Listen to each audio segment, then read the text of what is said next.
Hoje eu estou aqui com a Juliana Bley, psicóloga do trabalho. Nós estamos nesse trabalho de falar sobre novas visões de segurança aqui no canal. Então, se vocês tiverem dúvidas aí, tem outros vídeos, se vocês puderem se inscrever aí, compartilhar essas ideias. A Juliana é uma amiga que eu conheci aí há pouco tempo, num grupo que nós formamos no LinkedIn para falar sobre essas novas visões, segurança 2, segurança psicológica, HOP e tudo mais. E vocês vão conhecê-la e com certeza, assim como eu, vão adorar, porque ela tem muito a contribuir com a gente aí. Ju, eu queria que se você pudesse se apresentar, falar como que você começou e como que você chegou aí no ponto que você se encontra hoje, falar do seu livro também, que eu li, gostei muito. Sim, tá bom. Obrigada pelo convite, né? Foi bem especial, assim, esse grupo que está se formando para falar de novas possibilidades de segurança. Me chama muito, porque é algo que, para mim, também tem me tocado, tenho estudado e acho que a gente precisa muito poder ampliar e avançar nesse campo, né? Então, eu sou psicóloga clínica e do trabalho, né? Eu trabalho nas duas áreas. É engraçado que com os meus clientes de clínica, quando eu digo que eu trabalho com indústrias de risco, elas falam, nossa, o que tem a ver? E quando eu vou nas empresas e falo, eu também atendo no consultório, eles falam, nossa, mas o que tem a ver?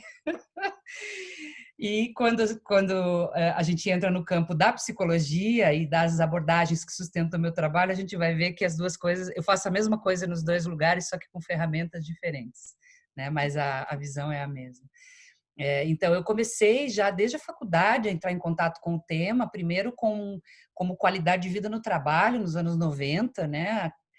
Estava chegando no Brasil essa conversa de psicologia e segurança no trabalho, conheci algumas pessoas que estavam estudando e trabalhando com isso, tive a felicidade de encontrar, e que foi super importante, porque me abriram todo um universo em relação à integridade do trabalhador, que era o que me interessava. Então, eu vim cair nessa área, porque já na faculdade, e eu já trabalhava antes de entrar na faculdade, eu percebia essa dinâmica entre o fazer e o ser, né? O quanto o fazer interfere no ser e o quanto o ser interfere no fazer.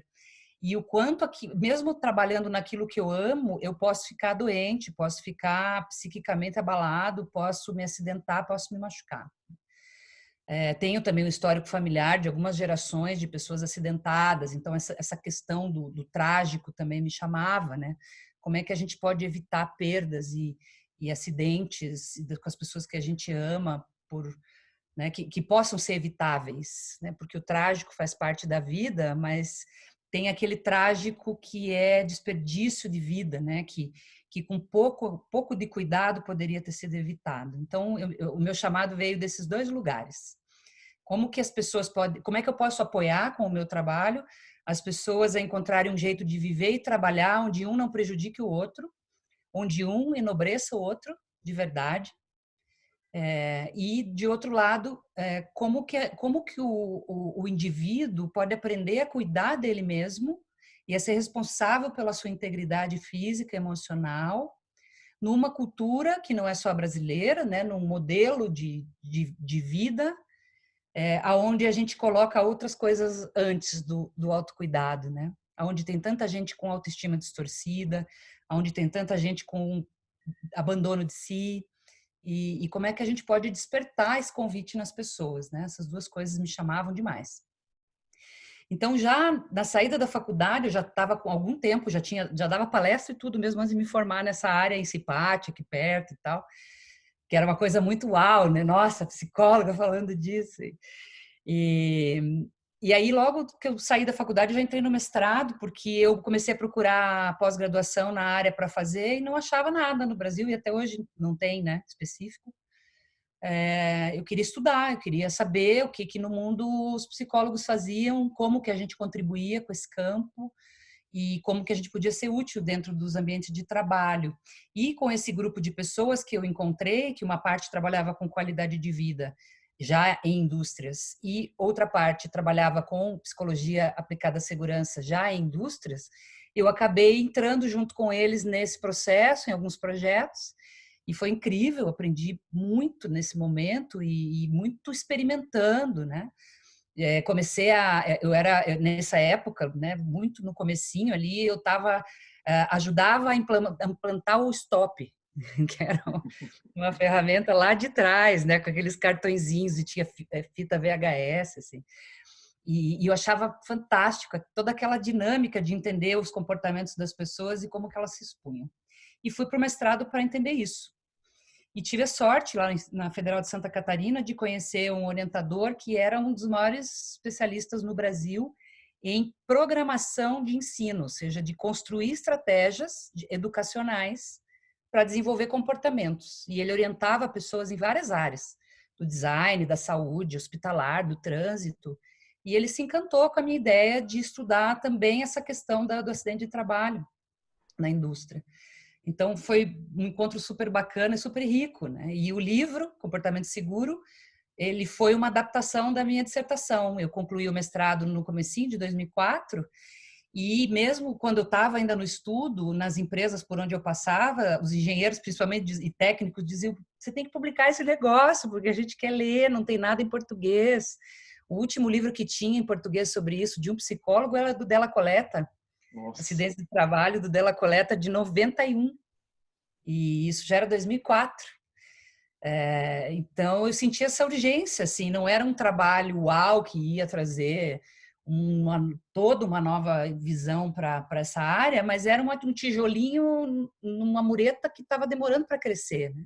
Sim. E também me incomodava de ver que os psicólogos, muitos colegas, né, a psicologia, a formação nossa como um todo, ela simplesmente nem tocava nesse assunto. Eu fui descobrir por acaso que isso existia. E até hoje, em muitas faculdades, é assim. E a psicologia é muito voltada a formar pessoas para o RH, e sem nenhum problema, não tenho nada contra, mas todo um campo precisando de pessoas formadas para contribuir na indústria, na área, no SESMIT, né, junto aos profissionais de meio ambiente, saúde e segurança, e um vácuo entre a formação que a gente tem e as necessidades urgentes do campo, né? E aí eu fui meio que aprendendo fazendo, né?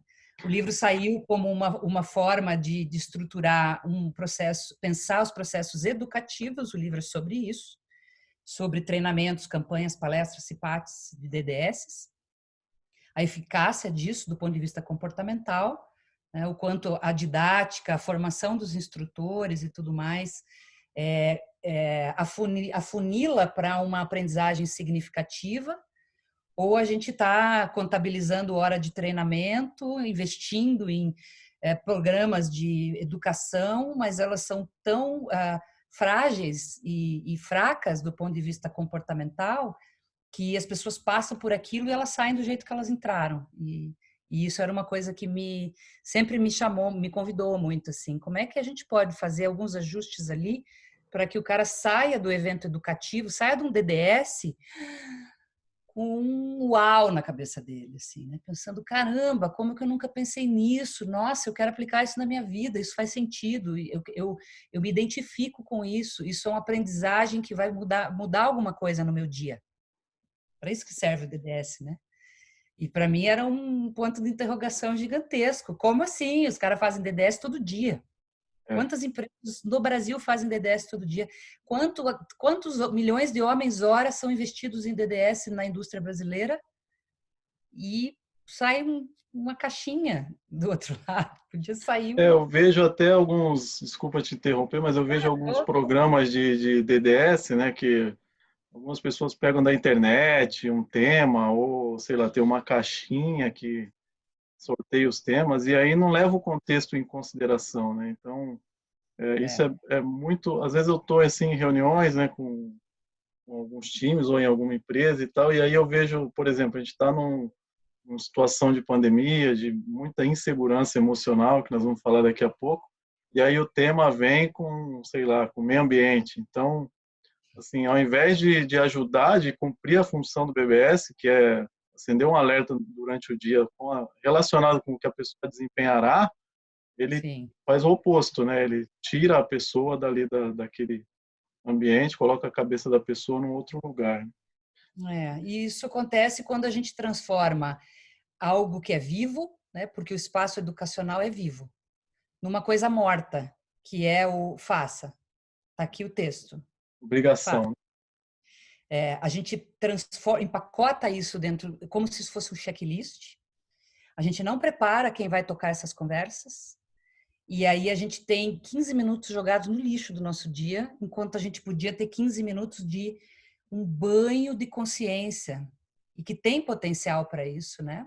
A gente tem práticas, por você ter uma ideia, comprovadas de estabilização emocional, de mindfulness, por exemplo, que duram 3 minutos e tem eficácia. Eu canso, quando eu faço trabalhos com DDS, eu canso de ensinar os técnicos de segurança a conduzir processos de respiração, centramento no corpo, scan corporal, que são essas técnicas simples. Eu falo, gente, se você não sabe o que falar, faça uma meditaçãozinha. Põe as pessoas a se conectarem com o corpo delas tem que estar vivo para elas trabalharem com consciência. Sim. A mente delas tem que estar na tarefa. Não adianta dizer, sua mente tem que estar na tarefa. Não vai fazer efeito. Agora põe o cara lá e convida. Agora você conecta a tua mente com a tua respiração. A mente dele vem para o corpo. É muito mais provável que a mente vá para a tarefa. Então a gente tem um reflexo aí né, dentro desse tema que você traz. A gente é um país mal educado, né? A gente é um país com uma educação precária.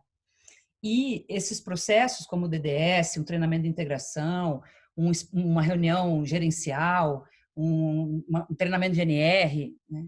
Eles são espaços educacionais. E a didática que se usa e a formação de quem toca isso, que normalmente é o mesmo cara que faz o checklist, que olha os extintores, né? É muito precária também. Sim. Os cursos técnicos de segurança, com todo o respeito que eu tenho por eles preparam didaticamente, a maioria deles muito mal. Parte educacional do técnico ou do engenheiro, né? Esse cara é um educador, assim como alguém que trabalha em RH é um educador, um gestor de qualidade é um educador, um cara que trabalha com compliance é um educador, porque ele precisa trabalhar a questão dos hábitos, dos costumes, do modelo mental das pessoas para o resultado aparecer. Não adianta ele botar a parte técnica toda em ordem se ele não for capaz de influenciar a forma de pensar, sentir e agir das pessoas que estão dentro do tema dele. E aí o Ju, que eu a gente...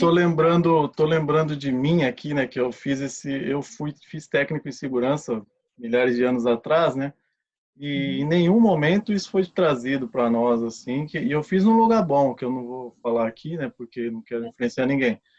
Mas o curso em nenhum momento tratou essa ideia de, por exemplo, uma coisa que eu colocaria, né, aprendizagem de adulto. Como é que eu faço um adulto aprender? O adulto aprende diferente da criança e tal, né? E os cursos em geral, eles são muito voltados para aquela visão policialesca, né? De você vai ter que fazer outras pessoas cumprirem algo, né? E aí você precisa saber o que precisa ser cumprido para cobrar deles para que eles cumpram. E as novas visões, que é o que a gente tem trazido, são totalmente o oposto, né? Engajar as pessoas, envolver, contar com a colaboração deles. Como é que a gente consegue melhorar os nossos profissionais para que eles colaborem com essa tarefa árdua de se envolver no resto da empresa? É uma resposta um pouco complexa, eu vou colocando coisas aqui e você vai me interrompendo, tá? Então, lá esse era um dos objetivos da minha pesquisa que gerou o livro, que era ver qual era a qualificação didática daqueles palestrantes de CIPAT, daqueles caras que tocavam DDS, que na imensa maioria das vezes são supervisores, não são nem técnicos. Ou seja, são leigos ensinando uma coisa que nem eles aprenderam direito, né? Sem nenhuma metodologia. O que eles recebem? Uma ficha. E aí, o que eles fazem com essa ficha? Lê. Bem, Elen. E aí, a gente, voltando na história de que nós somos um país mal educado, no sentido da qualidade, a gente acredita que informar é a mesma coisa que educar. Eu Sim, informei você que você não pode passar essa linha. Se você passar, eu vou lá e vou te punir. Ou eu vou dizer que você não é comprometido. isso. Agora, informar e educar são duas coisas muito diferentes. Informar é como se educar fosse uma escada, informar é o primeiro degrau da escada. Mas a boa parte dos nossos espaços educacionais em segurança param aí. Eu te informo. Aí eu te informo, te informo, te informo. E aí eu vou falar com o técnico que faz isso, ele acha que o problema é falta de tema. É, verdade. E essa é a visão que ele tem. Acabou o meu Então, livro aqui, eu não tenho mais o que falar. então acabou meu livro. Aí começa esse compartilhamento na internet, 1.500 temas para DDS, blá, blá, blá, né? Tudo bem, não tenho nada contra. Mas ninguém olha para a forma, Sim, olha para o conteúdo. E esse é o mesmo buraco onde o nosso ensino, não só de adultos, mas também de crianças e adolescentes no Brasil, ainda está. A gente olha para o conteúdo e acha que isso o Darcy Ribeiro, nos anos 70, chamava de teoria da vacinação educacional. A gente chega lá, inocula a informação na pessoa e ela sai dali mudada. E pronto, basta uma vez.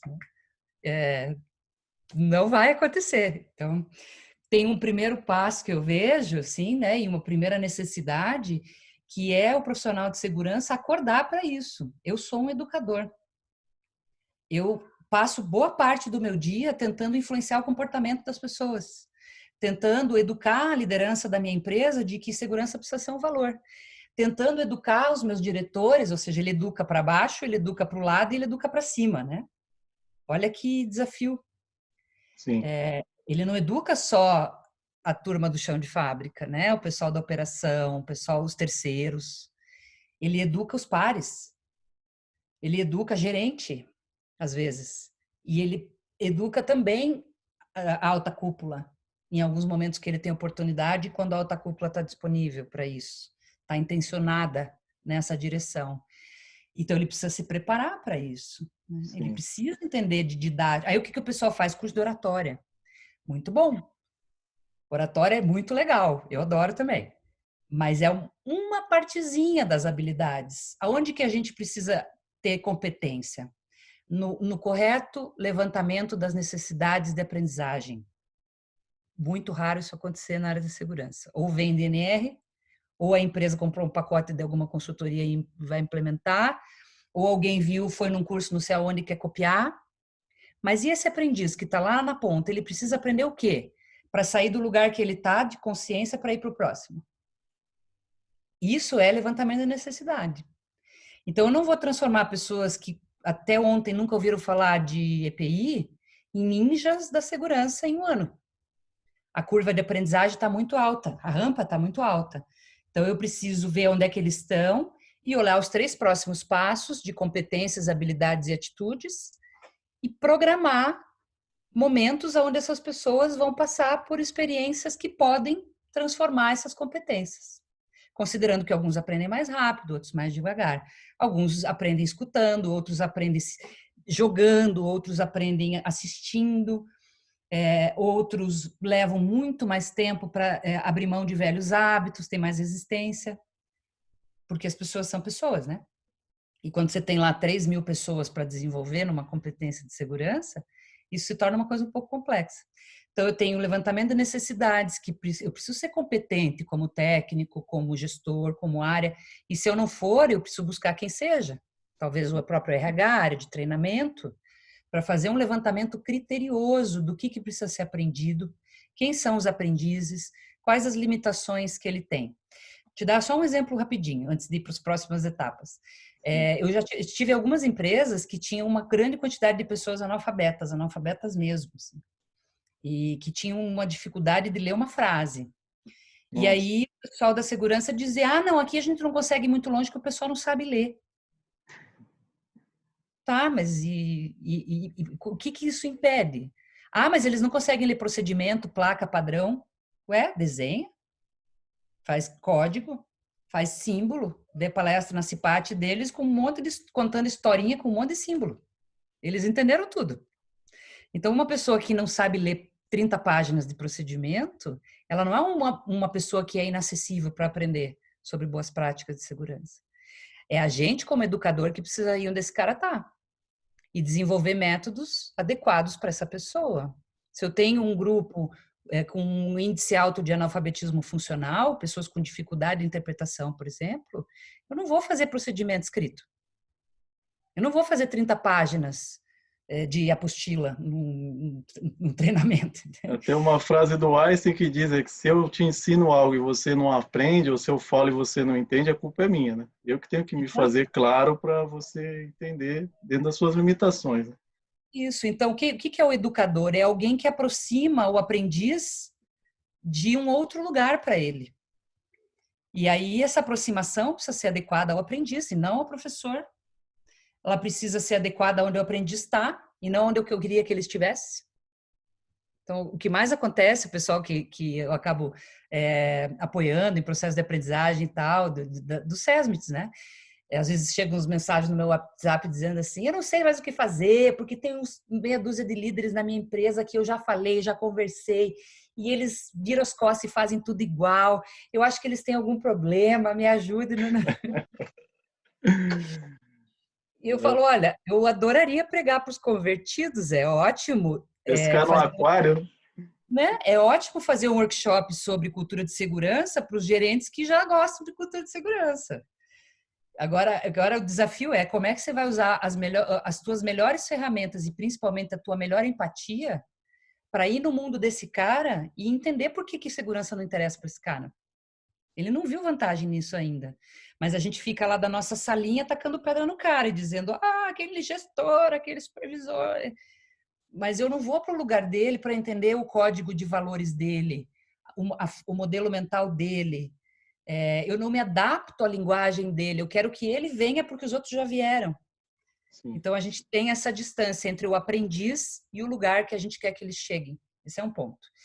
Outro ponto, a gente precisa ser capaz de estruturar programas de educação continuada, trilhas com multicanais. A gente tem treinamentos que são obrigatórios, a gente tem eventos que a gente cria, tem CIPAT, tem Semana da Saúde, tem negocinho interno lá que manda pop-up no computador do cara, tem o aplicativo, tem o YouTube, tem live. Então, essas coisas todas, elas podem ganhar uma coerência. E elas podem estar assentadas em cima de um bom levantamento. Então, a imensa maioria das vezes, ao longo desses 20 anos que eu entrei numa indústria, quando fui olhar a parte educacional, as pessoas ensinavam o que elas achavam que as pessoas deviam aprender, e está tudo bem. Mas não era o que aquelas pessoas, de fato, queriam e nem o que elas precisavam. E aí a gente investe, tem todo um investimento em eventos, campanhas, e faz o cara ir em live, faz o cara assistir isso, assistir aquilo e tal, que está desconectado da realidade da pessoa. E isso explica a ineficiência e a ineficácia de muitas estratégias educacionais. Elas estão desarticuladas da vida prática do cara e elas têm um formato que, para o usuário que está lá do outro lado, quando ele olha aquele cardápio, as coisas não combinam muito, assim, não faz muito sentido e ele descredibiliza isso, né? Por que você está indo? Porque a empresa mandou, não entendi direito, nem me disseram para que era esse negócio.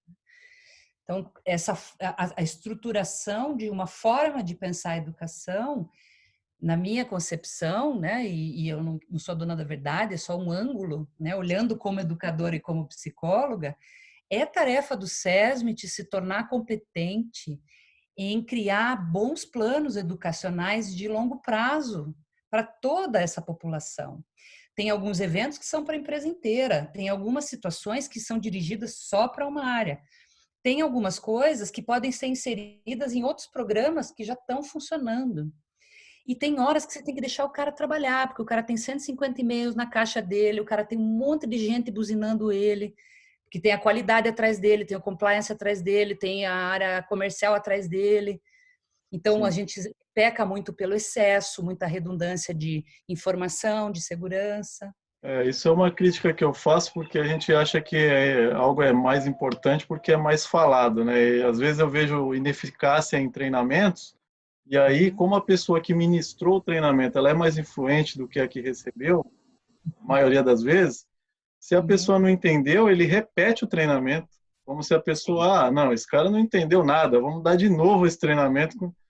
Ele em nenhum momento ele faz uma autocrítica de pensar, pô, será que eu não passei de uma forma que fosse mais compreensível e tal, né? E aí uma das coisas... né? Então, eles nem conversam, né? Entra, faz o treinamento, sai e não tem... Que dificuldades você tem? Se você pegar os caras mais incríveis que escrevem sobre segurança hoje, que tem, para mim, as visões mais avançadas, tá lá no livro deles, né? Andrew Sharman, From Zero to Accident, né? Ou From Accident to Zero, não me lembro. Accident to Zero. Ele fala assim, por que você não senta com a pessoa e pergunta o que atrapalha ele em botar tudo que ele sabe sobre segurança em prática? Olha que pergunta incrível, cara. Todos os da Nova Visão, eles pregam isso, né? Que você tem que envolver. Eu lembro muito da Carmen, né? Que ela fala do Hofstede, né? De Isso. distância de poder, né? Isso daí é um dos nossos principais problemas nas organizações, é isso. A gente distancia muito o cara que Uhum, faz do cara que planeja, e aí uhum. quando dá errado, o cara planeja de novo e o que faz continua lá no escuro. E Então, isso além disso, a história dos silos, né? cada um no seu quadrado ali, né? Isso que eu ia te perguntar agora, você já até deu a deixa, né? A área de segurança é uma das áreas que menos inova, né, Ju? A gente É. vê vários programas aí no RH, programas até agora na pandemia, né? Programas de envolvimento, engajamento. Uhum. Teve uma época que era uma febre de escape room, aí o pessoal chamava todo mundo. E aí o Sim. RH tem dia para trabalhar em casa, outras áreas, cada área faz uma coisa nova, né? Muda uma ferramenta. E a área de segurança é bem travada, a que menos inova, né? Isso tem alguma explicação assim, psicológica? É a ânsia por manter controle? É o medo de deixar as pessoas se distanciarem? Eu, assim, até a gente estava conversando um pouco sobre isso, né? Eu não posso falar em nome da área de segurança hard, porque eu me sinto uma colaboradora, eu me sinto parte, né, de um ambiente multidisciplinar, mas eu não tenho essa vivência da segurança raiz, né, todo dia. Eu já passei muito tempo fixa em empresas e tal, mas eu não sou uma técnica de segurança, né? Então, não tenho esse lugar, não me sinto nesse lugar de fala. O que eu consigo enxergar? Vou te dar um exemplo prático. Nessa questão que a gente fala das pessoas, né? Eu não chego para a pessoa perguntar como que eu posso ajudar ela como área de segurança a ela fazer mais segurança. Eu convoco ela para um treinamento. Então eu fico aqui no meu quadrado, olho você não cumprindo, não fazendo as tuas observações comportamentais, gaseando o DDS, sendo percebido pelos teus colaboradores na pesquisa de clima como um líder desengajado de segurança, eu julgo você, não converso com você e compro um treinamento, monto um workshop ninja com alguém ninja para tarrachar alguma coisa na tua cabeça. Ou seja, o que é isso? É uma mentalidade separada, de silo. Eu não tô com o meu cliente, eu estou fazendo para o cliente. Sim. Então, o que eu fui, por exemplo, eu sou uma pessoa que super curto inovação, sempre gostei, né? Assim, eu sou muito curiosa, eu quero entender como que as coisas funcionam, mas eu também quero entender como interferir nelas de jeitos criativos. Assim. E eu fui estudar, já tem uns anos, uma área do design que chama UX, User Experience, que está aplicada em várias coisas, na internet, muito e tal. Começou muito por aí, mas hoje está em service design, tem várias áreas do design que usa UX. E eu fui estudar UX justamente para entender como é que eles fazem para criar experiências que os usuários se engajam imediatamente, acham lindo e não pedem para sair. Assim, como que eu crio um evento para 1.000 pessoas e que 998 pessoas vão nesse evento e acham aquele evento maravilhoso? Como é que eles fazem isso? E a gente gasta energia na área de segurança e hora de treinamento, e hora de sala de aula, e observação comportamental, e não sei o quê, ferramenta, checklist, em cima do cara, em cima do cara. E o cara não acha isso legal. Tem Vê a alguma hora que coisa. acabe, né? O cara quer se livrar da gente, ele não quer. Ele não fala, legal, tá vindo o cara da segurança, né? Ou seja, a experiência do nosso usuário é muito desconfortável dentro desse tema. Sim. E isso levanta essa hipótese de que talvez a gente não esteja fazendo esforço para criar empatia com o cara que está lá com a marreta na mão, que está lá soldando, que está lá em cima do andaime. A gente aprendeu a ficar longe dele, a julgá-lo imediatamente, que é o lugar do fiscal. Eu olho para ver se está tudo bem. Eu não chego perto. Eu não crio laço. Eu não me coloco no lugar do cara. Eu olho ele de longe. Se está tudo bem, eu não faço nada, porque eu também não quero me aproximar. E se não está bem, é a oportunidade que eu tenho para dar uma de pai autoritário, que essa é uma das questões que precisa inovar no mundo da segurança, falando de termos psicológicos. Esse lugar do pai que vem com cara de brabo para dar bronca e para dizer que você está fazendo tudo errado, com um monte de marmanjo, mais velho que eles até. Essa relação do pai autoritário, controlador, punidor, com a criancinha que está fazendo coisa errada, é uma relação que cria um ambiente psicológico de gato e rato. Porque quando vem o pai brabão, o que, que as criancinhas fazem? Ficam tudo bonitinho, falando, não, eu não fiz nada, não fiz nada. E quando o pai brabão sai, é prazeroso burlar, dizer que quem manda aqui sou eu, que ele acha que ele sabe tudo, mas quem sabe sou eu. Não estou dizendo que isso acontece o tempo inteiro, mas você sabe, quem é do mundo do dia a dia, sabe que isso acontece com uma frequência até preocupante. Sim. Então, essa dinâmica do controle, do comando, da punição, ela é uma dinâmica que infantiliza o trabalhador também. Não é uma dinâmica que engaja. Ó, eu vim aqui como adulto, nós somos 2 homens adultos, pai de família, nós estamos aqui para fazer essa empresa funcionar. Eu tenho certeza que você não quer se machucar. Eu estou aqui para colocar tudo que eu sei a serviço do teu trabalho. Cara, vamos fazer uma aliança. Vamos dialogar, senta aqui. Tudo bem que você estudou só até o 4º ano, mas eu sei que você conhece esse trabalho, porque você está há 10 anos nesse trabalho. Senta aqui, tua opinião importa. Na hora que a gente entra nesse lugar de círculo e sai da dinâmica de autoridade relacional, a gente sai dessa dinâmica adulto-criança. A gente tem 1.500 crianças dentro de uma fábrica e tem meia dúzia de pais autoritários. E aí cria política de consequência, demissão, punição e tal. Talvez por isso que não cria engajamento e também as pessoas não assumam responsabilidades, né, Ju? Porque eles ficam na dependência de que a segurança é problema do pessoal da segurança, né? Sim. Não é uma coisa que eu tenho que tomar como minha, né, para mim, né? Isso é uma reflexão que eu faço, que eu gosto muito de gente, né? Acho que eu estou nessa área que eu estudei para ser engenheiro civil primeiro, né? Mas eu gosto tanto de gente que aí eu acabei indo para a área da segurança. E tudo que eu falo para o pessoal que trabalha comigo, né, é que a nossa área não existe em si, né? Não é uma área é uma área de apoio. Então, nenhuma empresa, a não ser que seja uma consultoria, vive para fazer segurança, né? A empresa produz algo. E aí, Sim. nesse processo, a gente tem que se engajar e se entranhar ali, se possível, sumir no meio, né? Eu falo para eles, ó, segurança tem que ser como sal. Se você não põe nenhum, ninguém come, fiquem sus. Se colocar muito também, não dá para comer. Sim. Então, e quando é bom, ele some, né? Ninguém fala assim, pô, essa comida, o sal tá certinho. Ninguém nem percebe, mas está lá. Então, você percebe se tira ou se põe muito.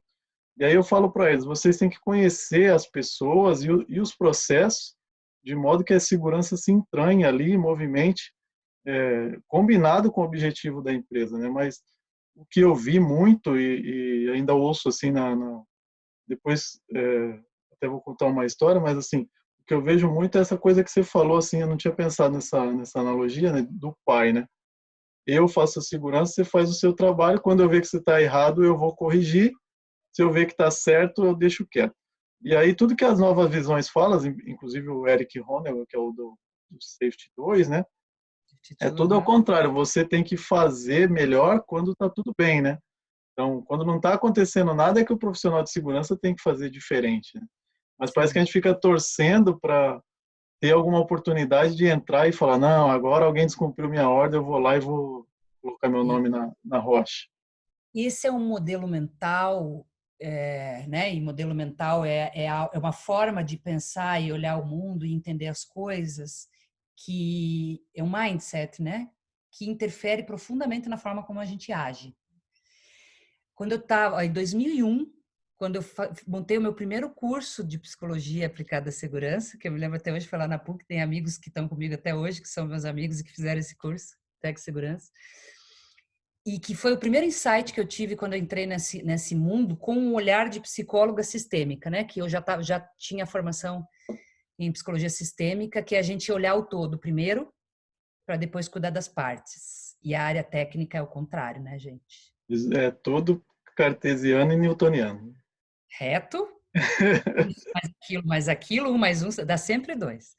E no mundo da abordagem integral, da psicologia sistêmica, da teoria de redes, 1 mais 1 pode ser 5, pode ser 4, pode ser meio, pode ser 2, pode mudar a cada 5 minutos. Ou seja, a realidade é muito mais líquida do que aquilo que cabe no Excel. O primeiro insight que eu tive, e eu tenho até hoje, eu acho que até vou postar esse slide, eu tenho esse slide desse meu primeiro curso lá de 2000, que o primeiro insight que eu tive foi assim, caramba, eu fiquei, sei lá, 1 ano dentro de uma indústria, todos os dias falando com técnicos, com engenheiros, com operadores, gente experiente que tem os melhores sistemas de segurança e comportamento do mundo, e em nenhum momento alguém falou sobre construir bons parâmetros de segurança. A gente só fala de erro. Sim. A gente só trata erro.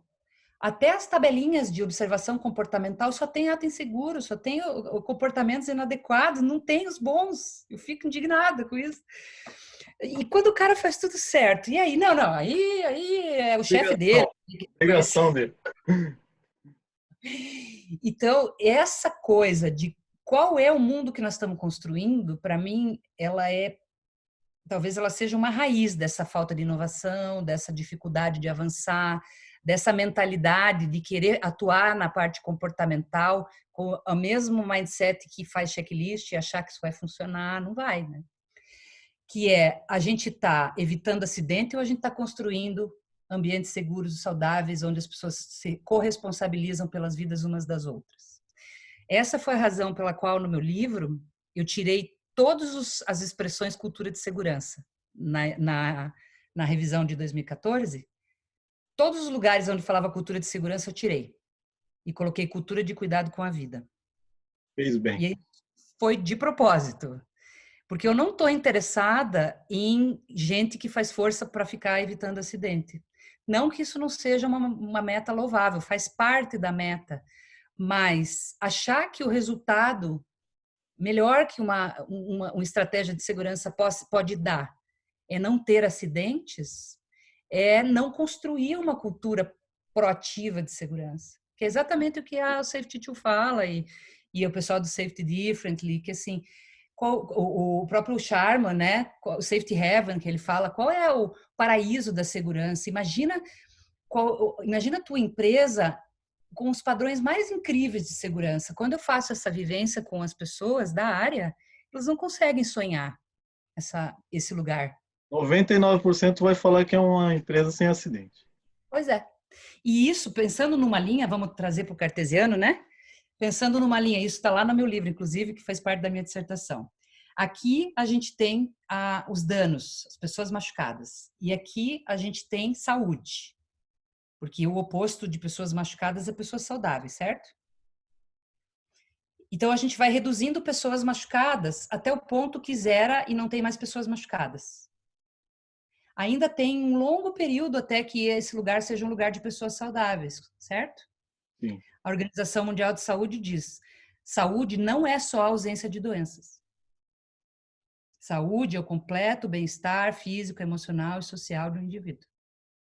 Ou seja, o SESMIT não pode entender como seu propósito, sua visão, dentro dessa abordagem, né, desse olhar, que o teu trabalho termina quando os acidentes param. O teu trabalho, ele termina na parte do tratamento do problema. E esse problema vai ter reincidência, sempre. Sim. Porque é um sistema sociotécnico complexo, como diz o Decker, né? É algo que é vivo, né? Não vai parar. Eu consigo manter estável, com baixa frequência, baixa gravidade, blá, blá, blá. Super legal. E aí, cara, o que você vai propor para a tua organização depois disso? Ninguém consegue responder essa pergunta. Sim. A gente precisa ser capaz de sonhar com isso aqui. E isso aqui que eu tô provocando, né, convidando as pessoas a começarem a pensar o que é uma cultura de cuidado com a vida. O que é, de fato, a vida como valor, que a maioria das indústrias hoje tem lá na parede isso escrito. A vida, valor está aqui, ó. Não é só, eu não matei ninguém hoje. Super legal. Para mim, você fez o mínimo. É. Mas eu também não acidentei ninguém hoje. Ótimo. Eu não acidentei ninguém nos últimos 2 anos. Super legal. E agora? Até porque, né, Ju, a ausência de acidente não quer dizer necessariamente presença de segurança, né? Às vezes, assim como o complexo e o impensado vem para o mal, né, para causar acidente, ele 99% das vezes dá certo e nada acontece, né?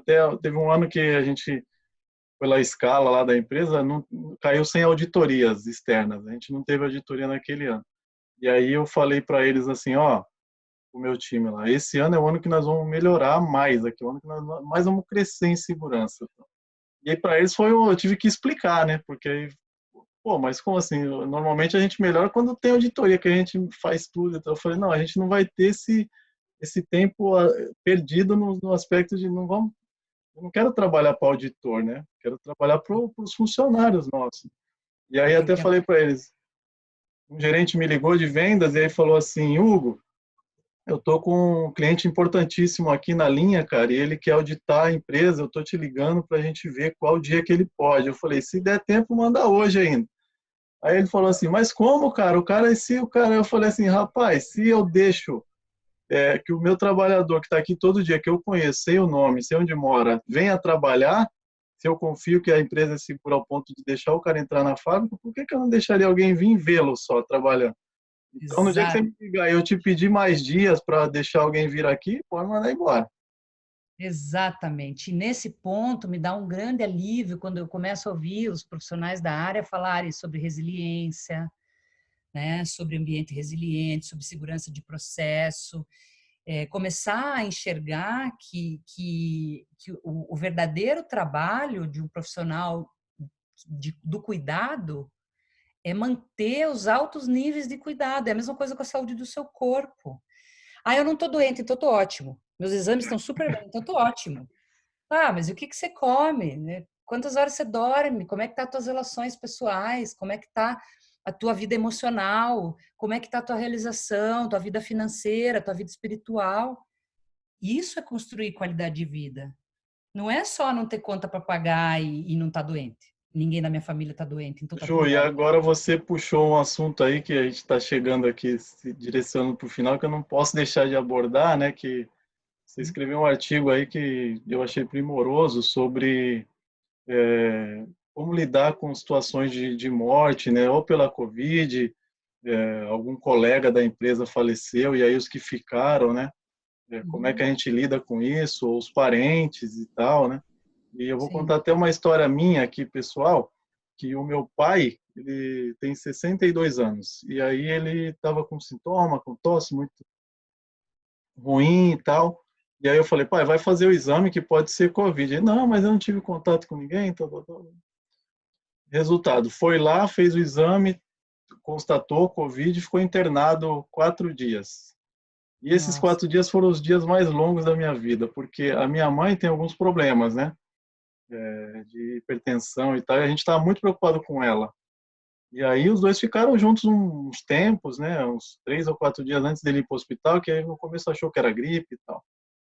E aí eu tinha muita fé assim que ele fosse sair de lá e tal, né? Fazia minhas orações e tal.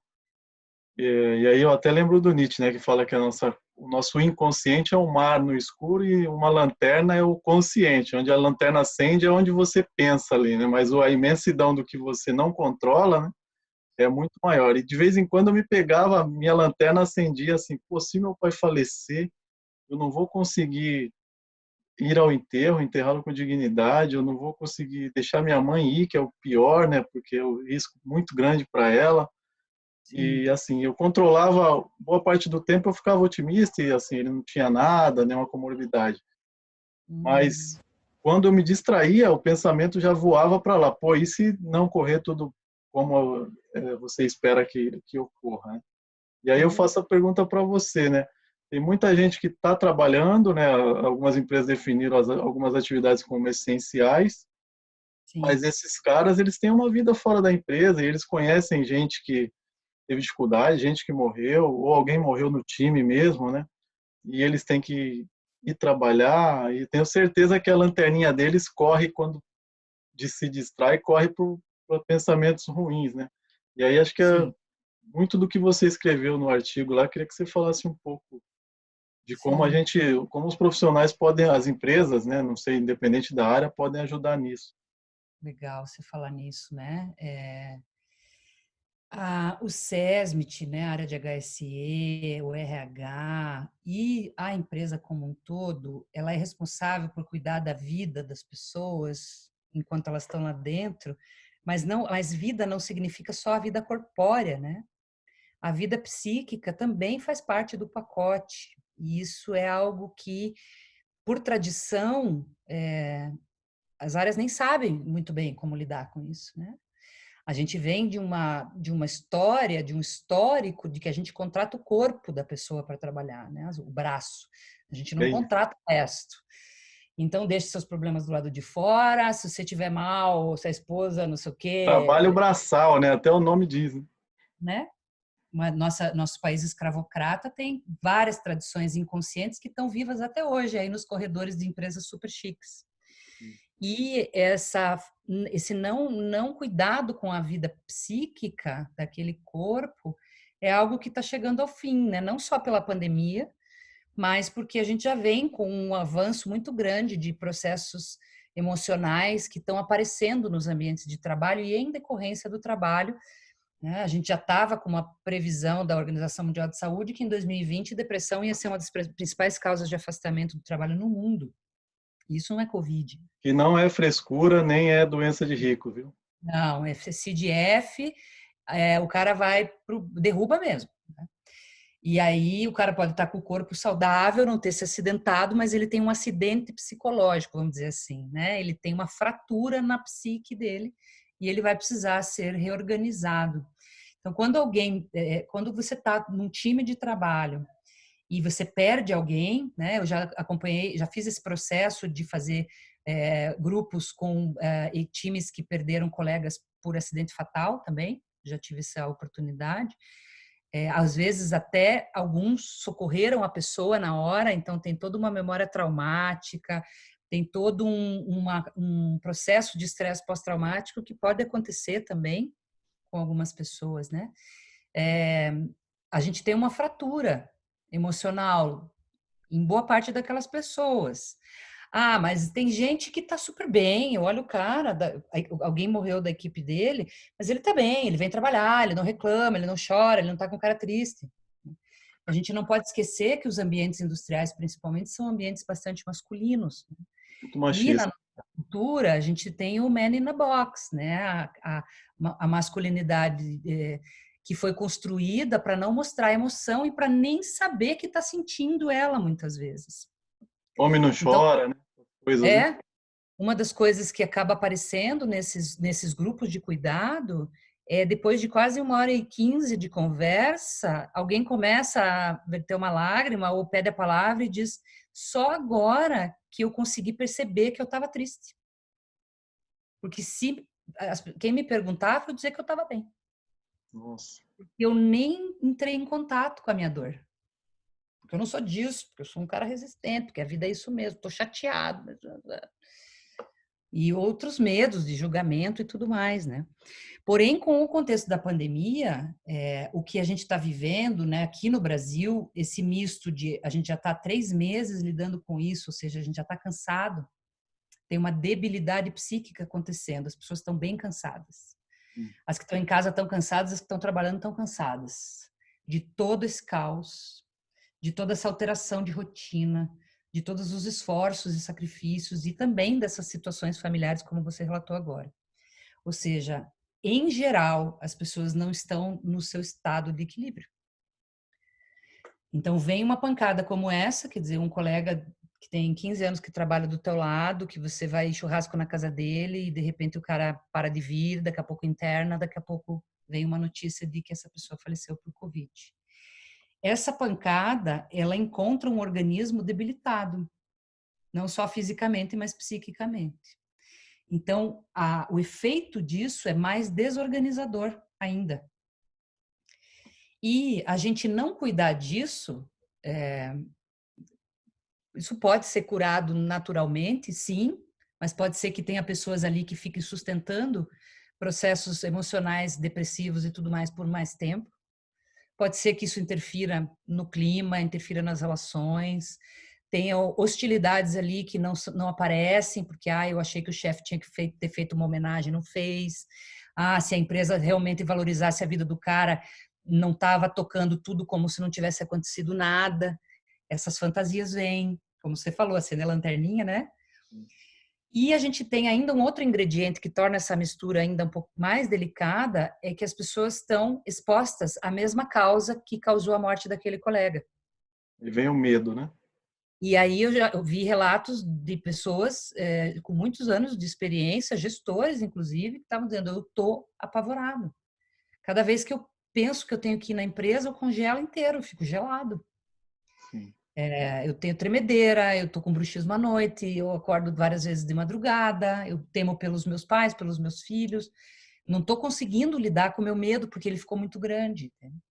Então, quando a gente cria um espaço através do RH, através do serviço social, através, enfim, da própria área de saúde, né? E aí eu até falo no artigo, né, que sejam pessoas que tenham habilidade para fazer isso, porque não basta só abrir um espaço, tem que ter muito tato para fazer Não isso. pode piorar, né, Ju? Se colocar alguém sem sensibilidade, né? Alguém.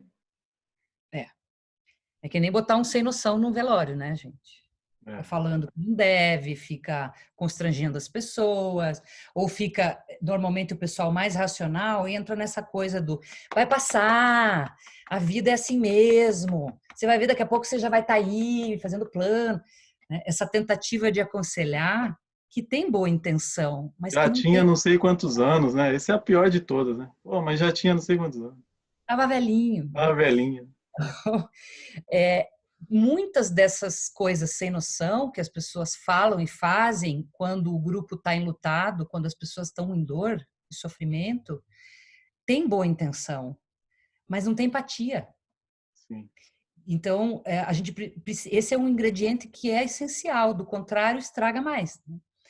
Mas, assim, de você criar um ambiente seguro onde as pessoas possam sentar, olhar umas para as outras, mesmo que dentro de um ambiente como esse virtual, e elas possam dizer, puxa, eu fiquei chateado, o outro possa dizer, nossa, no dia que eu recebi a notícia eu chorei que nem criança.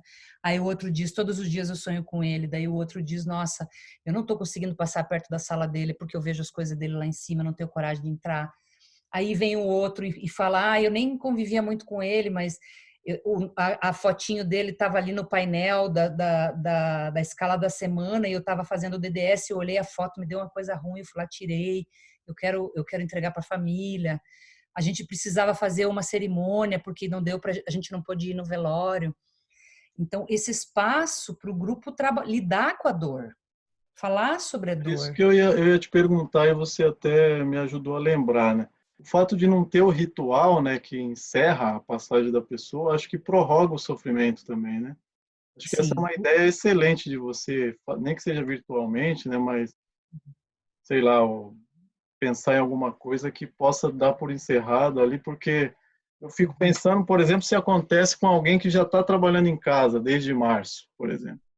E aí as pessoas já não se veem há bastante tempo. E aí, de repente, você sabe da notícia, e isso também é difícil de lidar, né? Porque você já não tinha mais aquele contato todo, e aí quando as empresas voltarem, eu acho que isso vai ser muito útil aí para esses grupos, né? Quando a pessoa voltar, a pessoa você volta faltando um ou dois no time, né? isso. Sim. E essa sensação de que aconteceu, a pessoa estava em home office e, pum, ela sumiu da face da terra. A empresa não fez nada, o chefe não lidou, a gente não sentou para falar disso, porque sentar para falar disso também é um ritual. Então, sim, do ponto de vista psicológico, emocional, os ritos fúnebres, as homenagens, os marcos, isso não é só com morte, não. Mudança de emprego, mudança de cidade, separação, divórcio, casamento, saída dos filhos de casa. A humanidade, historicamente, de 100 mil anos para cá, faz rituais para mudar os ciclos das coisas. Né? Quando o cara faz 15 anos de casa, ele vai receber uma homenagem lá, né? Isso faz parte da organização psíquica do humano. O humano precisa marcar as etapas. E quando a gente marca em comunidade, né? Os velórios e enterros funerais, normalmente, crematórios, são lugares comunitários, onde a comunidade se reúne para lamentar aquela perda, sim. onde a comunidade fala sobre a pessoa que foi, ela dignifica a passagem da pessoa pela vida delas. E isso pode acontecer tanto num ritual fúnebre, como numa homenagem, sei lá, um mês depois, quando a empresa se reúne, conversa. Uma das empresas que eu fiz esse grupo agora durante a pandemia, uma das coisas que eu proponho para eles no final do grupo, da conversa, é que eles escolham um momento para conversar sobre como que eles querem homenagear o colega. Se eles querem só fazer uma roda de histórias, cada um conta uma história bonita sobre a pessoa, se eles querem gravar vídeos e mandar para a família sobre a importância dele na empresa, se eles querem fazer uma retirada cerimonial das coisas da pessoa da mesa, fazer uma caixa bonita, botar uma carta, mandar para a esposa. Ou seja, como que eles querem fazer essa despedida e que eles escolham, né? Esse grupo, um dos grupos, eles estavam montando uma estação lá, é uma empresa do agronegócio, eles estavam montando uma estação técnica e eles escolheram colocar uma placa, quando inaugurassem essa estação, com o nome desse colaborador, dando o nome dele para esse posto de trabalho avançado lá, numa propriedade que eles iriam inaugurar e que essa pessoa ajudou a projetar, ajudou a pensar, estava trabalhando no projeto. Que E legal, isso né?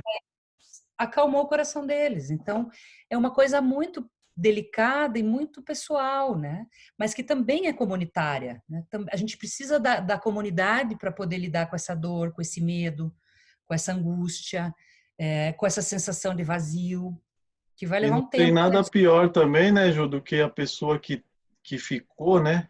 Você fala disso, né? Cuidar de quem ficou, é importante, do ritual de quem foi, né? Tem nada pior para quem é da área de SMS aí do que alguém que ficou achar que, pô, o cara literalmente deu a vida aqui, né? E aí não fizeram nada, eu tô aqui me matando e daqui a pouco pode ser eu aí o cara tira o pé fortemente, né? E você tem que gerenciar isso, né? Então, acho que o seu artigo foi primoroso aí nesse aspecto de cobrir isso, até porque as ideias que você traz, por você ser da área e ter uma sensibilidade diferente, de artista, eu diria, né? Que por mais que eu viva 200 anos, nunca terei. Não se subestime. Essas ideias aí de fazer vídeos e tal, coisas bem simples que não custa nada e que vai fazer muita diferença para quem receber, né? Um filho que recebeu um vídeo e fala, pô, seu pai aqui era isso ele que fez, ou pode Uhum. mudar a vida pode acelerar muito a recuperação de uma pessoa, né? Isso não tem preço.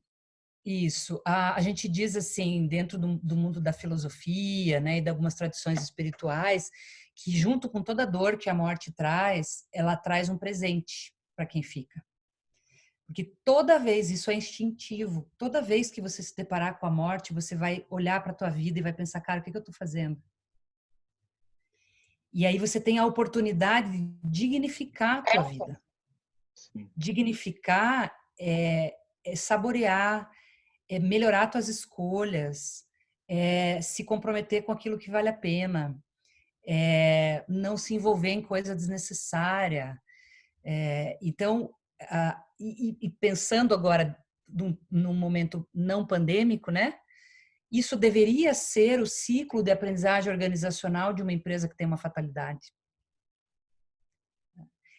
É, a coisa mais ética que uma empresa que tem uma fatalidade pode fazer, além de cuidar muito bem da família da pessoa que se foi e dos colaboradores para lidarem com o que aconteceu, é transformar em patrimônio cultural aquela experiência, para que ela não se repita mesmo. Isso é dignificar a vida através de uma tragédia, né? E aí, quando a gente vai tratar acidente fatal, né, eu já tive a oportunidade de fazer esse trabalho com grupos que tiveram situação de morte por queda de andaime, por exemplo, foi uma das situações. Uma das dores que ficam e que dificilmente vão aparecer numa reunião ou no DDS, mas que quando a gente fecha a porta e tem alguém confiável ali, eles falam, é essa sensação de que para a empresa foi mais um número, não foi nada. Isso é terrível. E isso traz uma indignidade para quem fica também. Porque assim como esse cara, a vida desse cara não custa nada, A minha Minha também também não. não. É. E isso não tem impacto somente no engajamento dessa pessoa com o trabalho, mas isso tem um impacto ético, né? É um questionamento que ultrapassa o mundo dos negócios, né? A gente está falando de dignidade humana. E vai criando uma coisa que talvez seja legal a gente botar junto nessa conversa, que para mim, eu aqui com os meus botões, né? É uma das grandes barreiras que a gente tem para a evolução da cultura de cuidado dentro das empresas. Eu falo isso no Safety Lab também, é a hipocrisia organizacional. O quanto as pessoas enxergam as coisas que a gente faz como coisas hipócritas. Sim. Eu vou lá, faço uma linda campanha, distribuo pochete, não sei o quê, mochilinha, boné, faço o cara se sentir valorizado, digo que a vida dele está em primeiro lugar. Mas na hora que tem um problema operacional, a continuidade operacional está em primeiro lugar. Na hora que a gente tem um momento de instabilidade como esse, eu assisti várias empresas menores, construtoras, por exemplo, de colegas, pessoas que eu conheço, demitirem preventivamente para poder proteger o patrimônio. E aí, na hora que eu sento com esse cara e falo, você não é um número aqui, você importa? Não E aí bate. eu tomo decisões de negócio e de rotina operacional, que entre eu e a continuidade operacional, com certeza, eles vão escolher a continuidade operacional. Depois eu quero que esse cara seja engajado, que ele acredite, que ele vista a camisa, que ele seja disciplina operacional, né? Então, a gente sustenta um jogo de dissimulação em algumas realidades, que enquanto isso não for tratado de uma forma madura, pode contratar a NASA para fazer o teu programa de cultura de segurança. Não tem ferramenta no mundo que engaje pessoas que percebem a hipocrisia no seu dia a dia e se sentem manipuladas, né? Isso é uma questão bem séria, né? E que agora, no momento da pandemia, a gente está no limite da hipocrisia organizacional, né?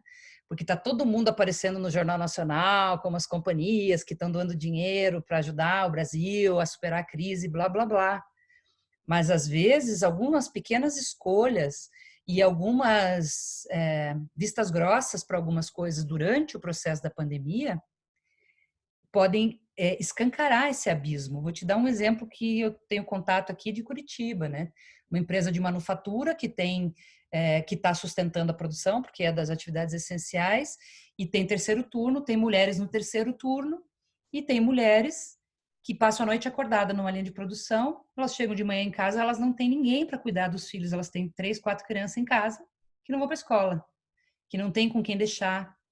Então, ela limpa, cozinha, faz homeschooling, ajuda as crianças a estudar, não sei o quê, aparta a briga e dorme em pé, 15 minutinhos aqui, 15 minutinhos ali. E essa mulher, daqui a pouco, 10 horas da noite, vai pegar um ônibus e vai para a empresa. E aí vai dormir em pé na linha de produção. Então, esse olhar do usuário, né? Do De novo, né? UX. Sistêmico e holístico, né? Tem que ver o todo, né? Sim, como que a gente lida com isso? Aqui e agora, não é no dia que o mundo deixar de ser patriarcal e os homens assumirem sua responsabilidade em relação aos filhos, as mulheres não se sobrecarregarem com o trabalho doméstico. Não é em 2045, é Hoje ainda. agora. Hoje ainda, se der. Essa pessoa vai se machucar na linha.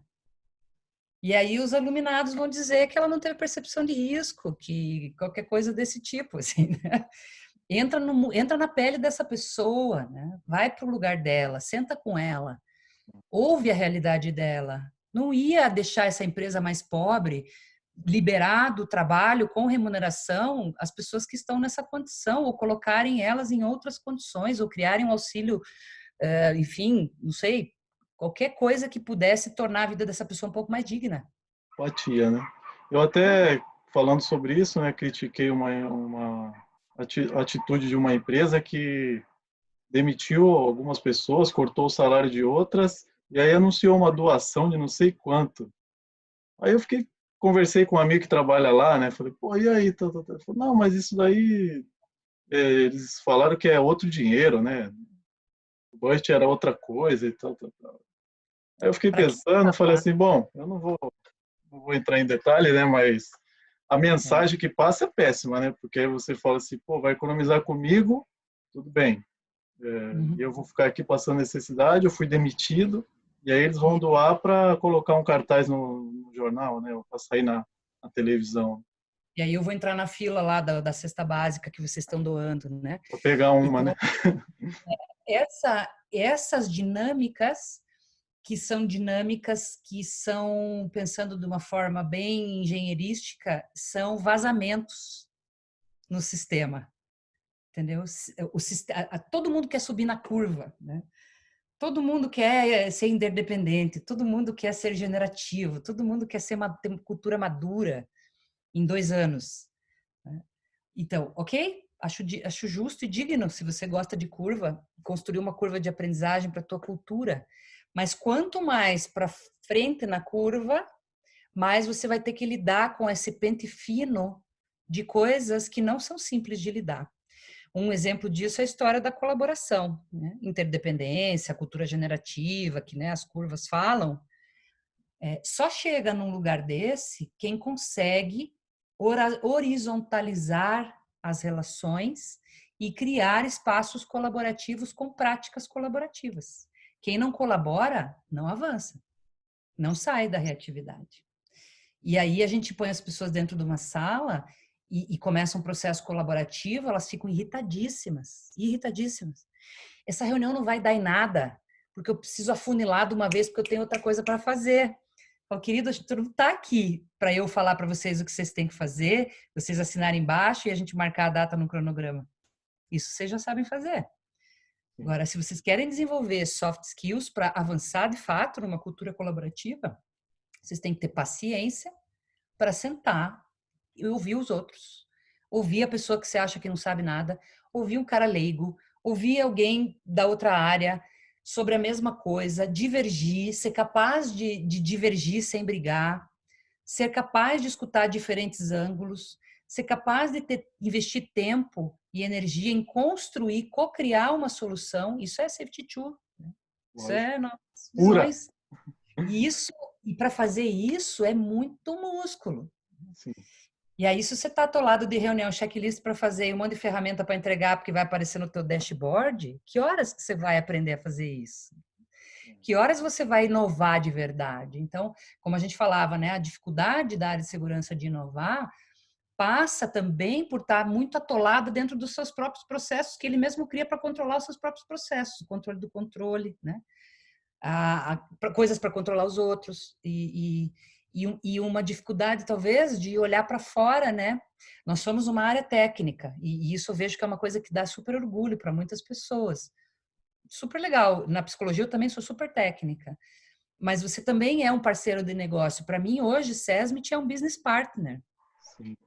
Precisa ser capaz de apoiar o negócio. E apoiar o negócio não é só fazer sair caixa no final da linha. Apoiar o negócio é apoiar a liderança a conseguir pensar formas melhores, mais ágeis, mais simples e mais empáticas de fazer as coisas acontecerem com segurança. É relacionamento, não é ferramenta. Tem que Então, gostar de gente. Eu sempre falo que quem trabalha nessa área tem que gostar de gente. Ô, Ju, a gente está chegando no final aqui, ó. Queria te agradecer muito pelo tempo, pela aula. E queria imagina. que você, por favor, falasse onde as pessoas podem te encontrar, para você ajudar de alguma forma aí, falar da sua empresa, do serviço que você tem prestado, ainda consegue fazer aí mesmo que à distância. Sim, te agradeço pelo convite, adorei, né? E acho que essa troca é muito bacana, a gente aprende, eu aprendo muito com vocês também. Quanto mais convivo, né, com esse olhar, com essa visão lá do dia a dia, isso também enriquece muito a minha prática. Então, o meu site é www.julianablay.com.br, ali tem um geral das coisas que eu tenho feito. Eu não tenho mais um trabalho, né, de consultoria robusta de projeto, ferramenta. Eu escolhi me posicionar já de alguns anos para cá de uma outra maneira, né, como uma facilitadora, como uma apoiadora eventual para processos de aprendizagem. Então, como uma consultora independente, né, o meu foco hoje é palestras, workshops e eventos de aprendizagem. Eu estou bem focada nisso. E entendo também que essas questões como construir grupos, espaços de apoio emocional, a próprio trabalho com investigação de acidentes, eventualmente participo de alguns comitês para ajudar a construir metodologia de trabalho do grupo, não metodologia de análise, né? Mas como que esse grupo vai trabalhar esse processo de aprendizagem organizacional, esse processo, tudo que envolve o processo de aprendizagem e prevenção é algo que faz meu coração bater, né? E aí tenho trabalhado também, né, desenvolvi o projeto já tem mais de um ano, que se chama Safety Lab, que é um evento, um espaço de aprendizagem. Eu digo sempre que não é um curso, né, é uma UX, é uma experiência, especificamente focado para ensinar os profissionais de segurança, gestão e área operacional a se tornarem educadores, né? Então, desenvolverem ferramentas, capacidades, habilidades, enxergarem um caminho da educação continuada para se autodesenvolverem como educadores de segurança. Eu sinto que essa é a minha missão nesse momento da minha vida, é fomentar a educação dentro da área de segurança. Isso é a minha paixão. Beleza, Ju, muito obrigado. Pessoal, vou deixar os contatos da Ju na descrição do vídeo aqui, vou deixar o link do site e, se possível, o link aí de alguma documento aí do Safety Lab, que é maravilhoso, vocês precisam conhecer, com certeza vai ajudá-los aí. Ju, obrigado, se cuida aí, beijão, até a próxima. Você também, muito grata, uma ótima noite para você, até a próxima conversa. Obrigada, gente.